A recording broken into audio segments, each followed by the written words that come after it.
გუფურ ძალადობაში ბრალდებული ზვია ცეცხლაძისა და კიდევ 7 პირის სასამართლო პროცესი კვლავ ბრალდების მხარის მოწმეთა დაკითხვით გაგრძელდება. დღეს დაზარალებული სამართალდამცველების დაკითხვა იგეგმება.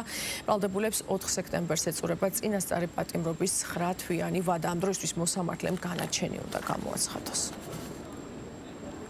ამ დრომდე ბრალდების ხარის მიერ გამოკლეული მოწმეების მტკიცებულებების მოწმეებისა და წერილობითი მტკიცებულებების გამოკლებით ფიზიკურად ვერ დადასტურდა წარდგენილი ბრალეულობა ზვია ცეცხლაძის და სხვა დანარჩენი ბრალდებულების.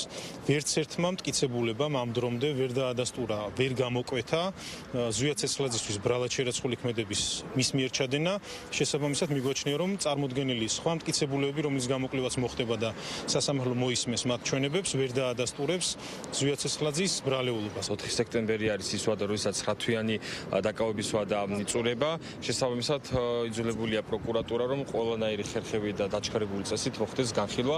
თუმცა ძალიან მნიშვნელოვანია და დგას საკითხი დაცვის მხარეს ამდენად გვაქვს დრო, რომ ჩვენ არსობრივად და მნიშვნელოვნად გამოვიყენოთ დრო და მივიღოთ მონაწილეობა მტკიცებულების გამოკვლევაში დაცვის მხრიდან, რომ მოხდეს ეს. რაც შეეხება აკუთი ღონისძიების გადასინჯვის საკითხს, მოსამართლემ უნდა იმსჯელოს იმაზე, რომ ეს ადამიანები იყვნენ თავისუფლებაზე, იმიტომ რომ არსებობს ყველა სამართლებრივი საფუძველი, რომ მათ შეეცვალოთ ყველაზე მძიმე ფორმა პატიმრობა და იქნას გამოყენებული სხვა უფროსობითი საშუალება.